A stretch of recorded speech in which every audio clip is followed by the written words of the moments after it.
que le même combat, bonjour Silla, lui, il défend, il dit oui, la jeunesse a son apport. La jeunesse est très importante pour le développement d'un pays. Il le rappelle tout le temps, partout où il va. Et donc aujourd'hui, d'ailleurs, pour ses 60 ans, et ce message est aussi poignant. Nous devons ensemble décider de ce qui va se passer pour notre pays. C'est nous qui décidons, c'est ces jeunes combattants, c'est ces jeunes et pour l'emploi, ce que le professeur Alpha Condé propose pour la jeunesse. On en parle maintenant à travers vous. On parlera aussi de jusqu'où la jeunesse peut apporter à l'économie d'un pays. Et donc, tout ce combat que le gouvernement mène en faveur de la jeunesse, c'est important de signaler tout cela ce matin. Bonjour et bienvenue. Bonjour à Diawara, Oui. bonjour à tous les Non, téléspectateurs. allez-y, redressez-vous. Hein. Ne vous en faites pas, ne bougez pas trop. Vous êtes D'accord. maître, allez, mettez-vous à l'aise. Ok, merci. Allez-y. Donc c'est un honneur pour moi d'être là à ce grand jour, le 2 octobre 1958. La Guinée a accédé à son indépendance nationale.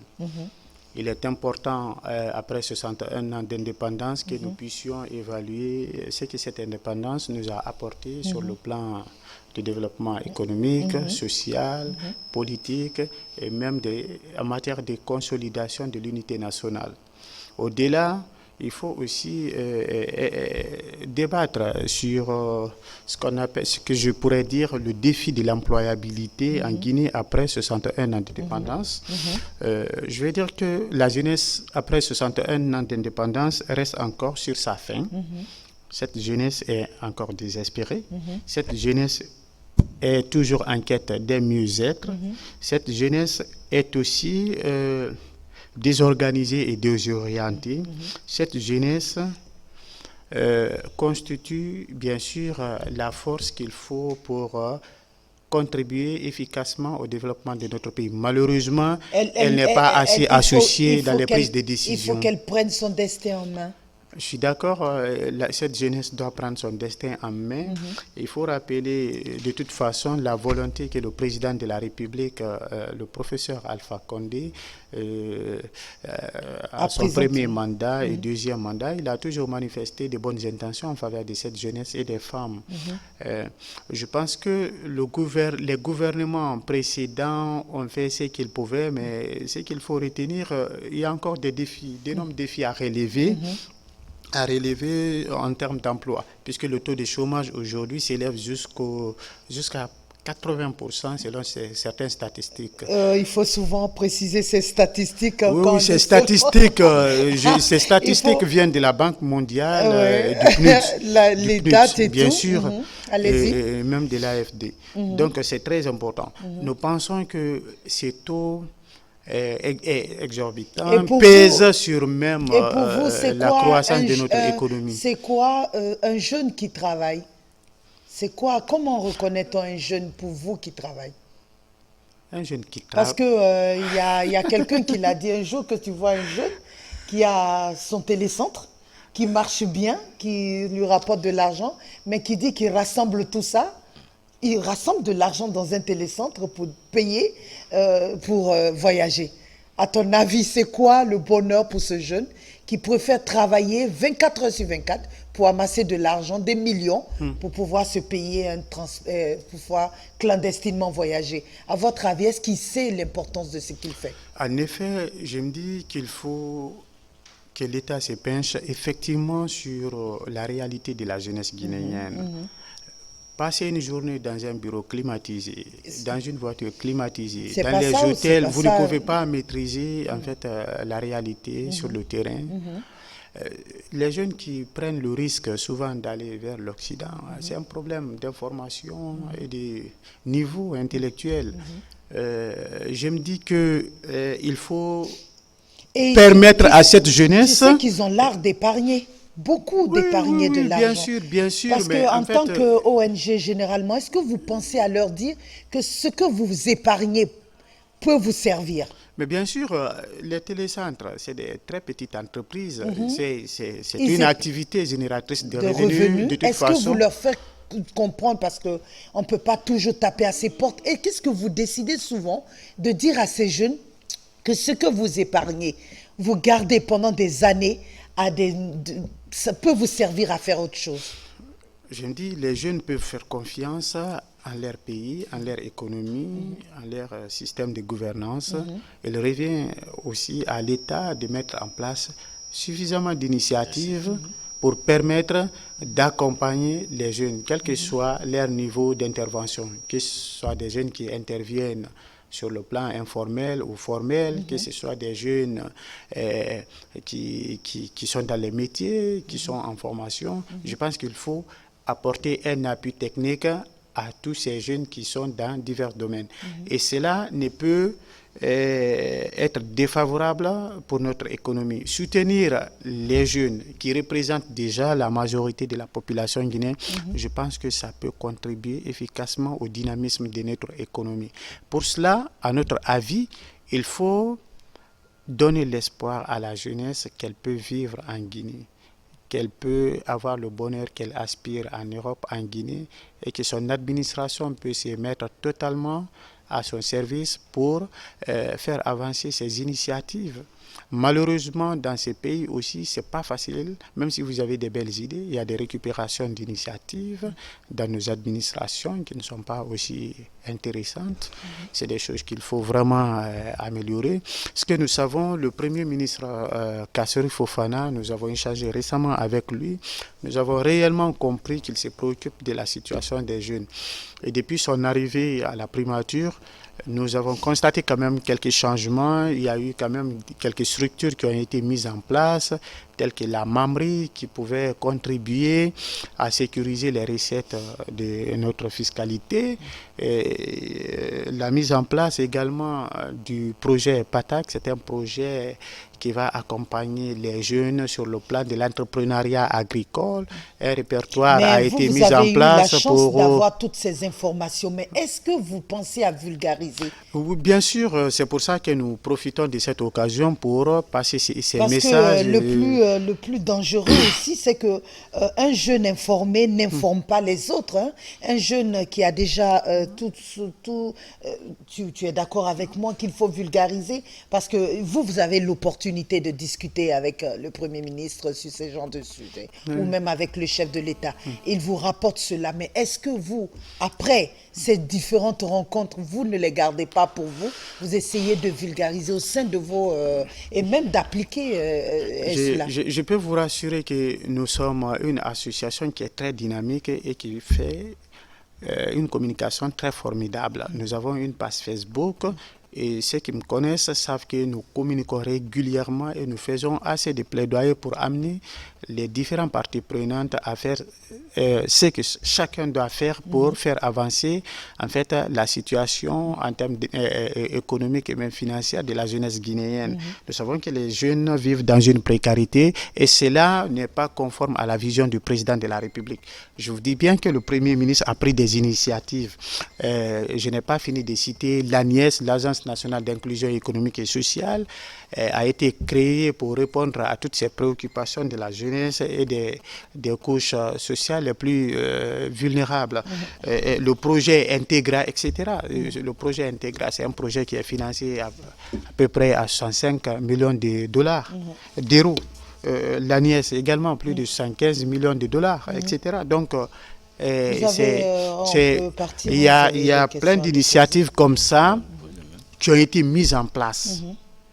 Ce que nous voulons, que le gouvernement essaie de faire suffisamment de communication autour des opportunités qui tournent autour de ces différents projets pour que les jeunes puissent réellement s'approprier des avantages que ces projets peuvent vraiment les offrir. Je pense que ça c'est très important à l'occasion de notre fête d'indépendance, qu'il faut rappeler aussi qu'il y a ces projets en cours et que le Premier ministre Kassory Fofana, après l'échange que nous avons fait avec lui, j'ai compris qu'il a une réelle préoccupation en faveur des jeunes pour mettre en pratique la volonté exprimée par le président Alpha Condé, son premier mandat, deuxième mandat en faveur des jeunes et des femmes. Et ça, c'est très important. Et les jours qui suivent, nous avons encore des initiatives que nous voulons mettre en place. C'est d'organiser une journée. Et il faut rappeler que la journée nationale de la jeunesse, c'est prévu à Siguiri, Oui. avec le ministère de la jeunesse. Donc voilà, je pense que c'est une opportunité de pouvoir présenter tout cela également à travers une plateforme, une conférence que vous pouvez ajouter à votre palmarès en Bien tant sûr, que jeune leader. Oui. Voilà, ailleurs, moi je voudrais dire que je m'inscris positivement dans les idées de mon frère quand il dit qu'il faudrait que les jeunes Guinéens prennent leur destin en main. C'est vrai. Moi je me réjouis quand je vois aujourd'hui les jeunes qui sont en train de se battre et pour être quelqu'un. Et je profite de l'occasion pour dire, je suis journaliste, mais depuis 3 jours aujourd'hui, je suis président d'une ONG que j'ai initiée, que j'ai réussi à mettre en place. Donc, c'est la première fois que je parle de cette ONG et je suis en train de me préparer pour pouvoir lancer les travaux, s'il plaît à Dieu, qui sera l'objet d'une conférence de presse, s'il plaît à Dieu. Donc, l'ONG, ça s'appelle Réseau des journalistes pour la promotion de la décentralisation. Puisque j'évolue du côté du ministère de la décentralisation, l'idée là est venue en tête et finalement je l'ai conçue. Aujourd'hui, j'ai mon agrément et voilà. C'est important de vulgariser un domaine aussi pour pouvoir passer ces informations. On est presque à la fin de notre entretien, parce qu'il y a d'autres invités qui attendent. Ça brouille déjà à la porte. Oui, rapidement, Sila, bonne chance pour ce défi que vous avez encore à faire, surtout qui commence aujourd'hui, 61 ans. En fait, c'est le gouvernement guinéen qui doit plutôt relever le défi. Parce qu'avec un taux de chômage avoisinant à 80%, moi, je pense que le défi de communication, voilà. nous allons continuer.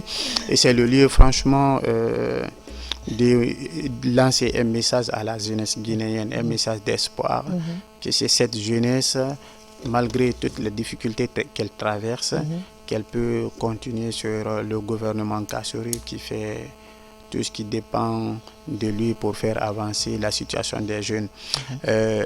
Ceux qui me connaissent savent que je suis très objectif. Donc, je sais qu'il y a plein d'initiatives qui sont en cours pour permettre aux jeunes d'être occupés. Ce que nous voulons dire aux jeunes, c'est de se faire préoccuper par des questions les plus importantes telles que la formation, le développement. On va demander aux jeunes de diminuer un peu le débat sur la politique. Ça n'avance pas les jeunes. On peut vraiment orienter notre temps vers des objectifs de développement personnel, vers des objectifs économiques, vers des objectifs de formation. Je pense que c'est ce qui peut mieux aider la jeunesse guinéenne. Parce que malgré qu'il y ait des opportunités, si vous ne savez pas monter un projet pour vous faire financer, c'est un problème. Alors si vous ne savez pas monter un projet, apprenez à monter un projet. Avec 1000 francs de connexion. À parler de la politique. Avec 1000 francs de connexion aujourd'hui, vous pouvez apprendre à monter un projet potable. Donc, cette situation nous préoccupe également en tant que président de l'Association pour la défense des élèves étudiants et chômeurs de Guinée. Je veux aussi interpeller, faire un plaidoyer en faveur des parents d'élèves. Nous savons que chaque année presque les fondateurs d'écoles ne font qu'améliorer les mensualités. C'est pas normal. Il faut que le gouvernement essaie de stabiliser quand même les prix et rabaisser même ceux qui ont des mensualités plus élevées. Si vous avez 5 ou 10 enfants à payer la mensualité, comment vous allez vous en sortir avec un salaire de moins de 3 millions, 5 millions? C'est pour ça qu'il faut souvent. Et ça, le gouvernement doit mettre une réglementation en place pour essayer de stabiliser franchement les coûts de mensualité. Et de l'autre côté, demander de ne pas faire trop d'enfants quand on n'a pas assez de moyens. Non, il faut faire beaucoup d'enfants, nous sommes des Africains. Allez, merci beaucoup Sila. Merci beaucoup. Je profite pour dire bonne fête au président de la République, à son premier ministre, à tous les membres du gouvernement et à toute la jeunesse guinéenne. Merci beaucoup. Je profite de cette occasion pour présenter particulièrement à Aya Diawara aussi. Et le problème, c'est que vous n'êtes pas... Non, c'est pas grave, parce que même mon chroniqueur est concerné. Aucune couleur, aucun rouge, jaune, vert sur vous. Allez, tout de suite à 9. 19h, on qu'à se cela ne retrouve tienne, à la place. Qu'à cela des ne tienne, martyrs. on est déjà dans, Nous sommes dans la dans la ferveur de la Bon, fête. c'est bon, vous a D'accord. compris.